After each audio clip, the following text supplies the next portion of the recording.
Okay, boys and girls, here we go. Chapter 10 Blue Sky and Goodbye.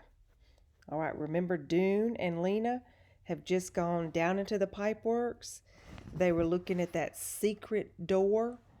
Um, they could not find a key, it was dark. And then all of a sudden, there was another visitor down there with a lurch. Okay, and he moved in and moved out, and now they're so curious. So they're so excited now because they think that could be the key. I mean, that could be the door to another city or to get out of Ember. Okay, we shall see. All right. Lena slept restlessly that night. She had frightening dreams in which something dangerous was lurking in the darkness. When the lights went on in the morning and she opened her eyes, her first thought was of the door in the pipeworks.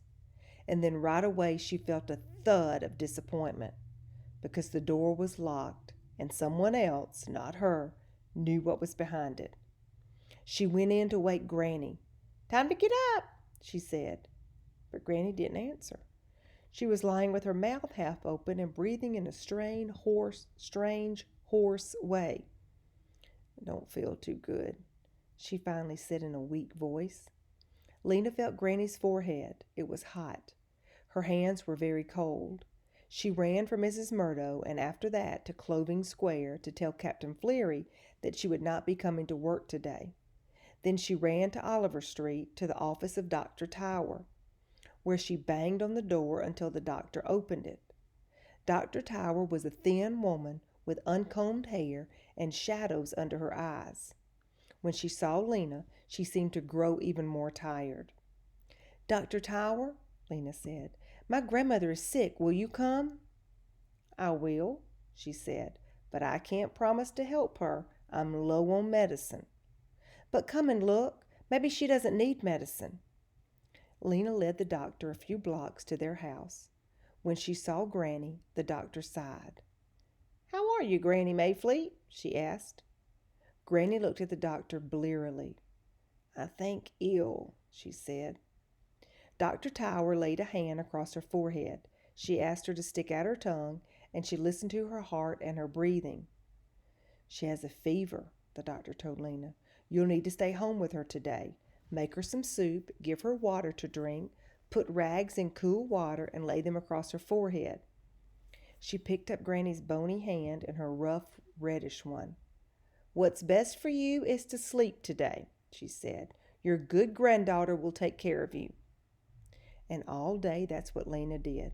She made a thin soup of spinach and onions and fed it to Granny a spoonful at a time. She stroked Granny's forehead, held her hand, and talked to her about cheerful things. There's one of those 3-action sentences again. She stroked Granny's forehead, held her hand, talked to her about cheerful things. Remember, that's what I want you to do in your writing. She kept Poppy as quiet as she could. But as she did all this, in the back of her mind was the memory of the days of her father's illness, when he seemed to grow dim like a lamp losing its power. And that's a good simile right there. And the sound of his breathing was like water gurgling through a clogged pipe. That's another simile. Though she didn't want to, she always remembered the evening when her father let out one last short breath and didn't take another, and the morning a few months later when Dr. Tower emerged from her mother's bedroom with a crying baby and a face that was heavy with bad news. In the late afternoon, Granny got restless. She lifted herself up on one elbow. "Did we find it?" she asked Lena. "Did we ever find it?" "Find what, Granny?" "The thing that was lost," Granny said. "The old thing that my grandfather lost." "Yes," said Lena. "Don't worry, Granny. We found it. It's safe now." "Oh, good." Granny sank back down onto her pillows and smiled at the ceiling. "What a relief," she said. She coughed a couple of times, closed her eyes, and fell asleep. Lena stayed home from work the next day as well. It was a long day. Granny dozed most of the day.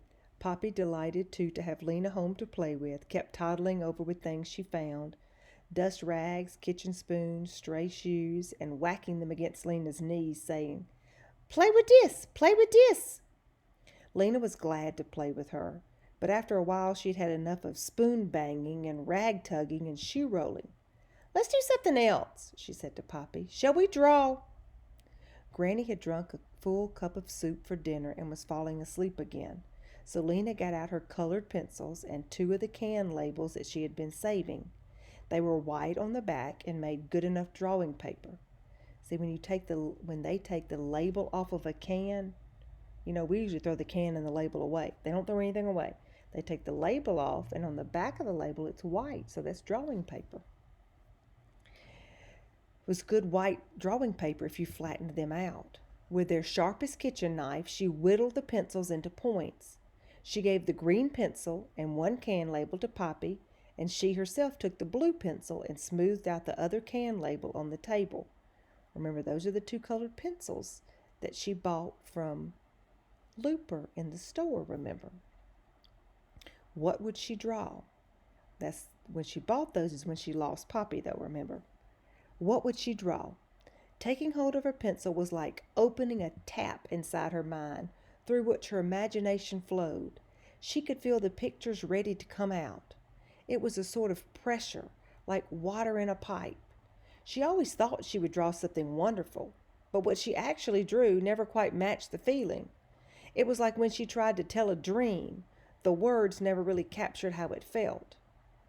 Poppy was grasping the pencil in her fist and making a wild scribble. "Look it!" she cried. "Lovely," said Lina. Then, without even a clear idea of what it was to be, she began her own picture. She started on the left side of the can label. First she drew a tall, narrow box, a building. Then more boxes next to it, a cluster of buildings. Next she drew a few tiny people walking on the street below the buildings. It was what she nearly always drew, the other city. And every time she drew it, she had the same frustrating feeling. There was more to be drawn. There were other things in this city. There were marvels there, but she couldn't imagine what they were. All she knew was that this city was bright in a different way from Ember. Where the brightness came from, she didn't know. She drew more buildings and filled the windows and doors. She put in street lamps. She added a greenhouse. All the way across the paper, she drew buildings of different sizes. All the buildings were white because that was the color of the paper. She set her pencil down for a moment and studied what she had done.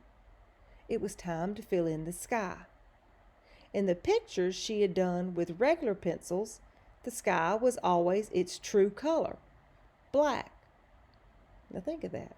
When she goes outside the buildings in Ember and looks up, to them that's the sky, that's black. But this time, she made it blue. That's what our sky looks like, huh? Since she was using her blue pencil.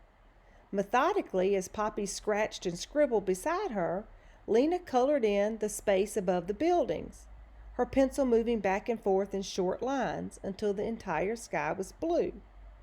She sat back and looked at her picture. Wouldn't it be strange, she thought, to have a blue sky? That's funny, isn't it? But she liked the way it looked. It would be beautiful, a blue sky. Poppy had started using her pencil to poke holes in her paper. Lina folded up her own picture and took Poppy's away from her. "Time for dinner," she said. Sometime deep in the night, Lina woke suddenly, thinking she had heard something. Had she been dreaming? She lay still, her eyes open in the darkness. The sound came again, a weak, trembling call. "Lina?" She got up and started for Granny's room. Though she had lived in the same house all of her life, she still had trouble finding her way at night, when the darkness was complete. It was as if walls had shifted slightly, and furniture moved to new places. Lina stayed close to the walls, feeling her way along. Here was her bedroom door. Here was the kitchen and the table. She winced as she stubbed her toe on one of its legs. A little farther she had come to the far wall and the door to Granny's room. Granny's voice was like a thin line in the dark air. Lina, come help. I'm coming, Granny, she called. She stumbled over something, a shoe maybe, and fell against the bed. Here I am, Granny, she said. She felt for Granny's hand. It was cold. It was very cold. I feel so strange, said Granny. Her voice was a whisper. I dreamed about my baby, or somebody's baby. Lina sat down on the bed. Carefully she moved her hands over the narrow ridge of her grandmother's body until she came to her shoulders. There her fingers tangled in the long wisp of Granny's hair. She pressed a finger against the side of Granny's throat to feel for her pulse, as the doctor had shown her. It was fluttery, like a moth that has hurt itself and is flapping in crooked circles. Can I get you some water, Granny? Lina asked. She couldn't think of what else to do. No water, Granny said. Just stay for a while. Lina tucked one foot underneath her and pulled part of the blanket over her lap. She took hold of Granny's hand again and stroked it gently with one finger. For a long time, neither of them said anything. Lina sat listening to her grandmother's breathing. She would take a deep, shuddering breath and let it out in a sigh. Then there would be a long silence before the next breath began. Lina closed her eyes. No use keeping them open. There was nothing to see but the dark. She was aware only of her grandmother's cold, thin hand and the sound of her breathing. Every now and then Granny would mumble a few words that Lina couldn't make out. And then Lina would stroke her forehead and say, Don't worry, it's all right. It's almost morning, though she didn't know if it was or not. After a long time, Granny stirred slightly and seemed to come awake. You go to bed, dear, she said. I'm all right now. Her voice was clear but very faint. You go back to sleep. Lina bent forward until her head rested against Granny's shoulder. Granny's soft hair tickled her face. All right, then, she whispered. Good night, Granny. She squeezed her grandmother's shoulders gently, and as she stood up, a wave of terrible loneliness swept over her.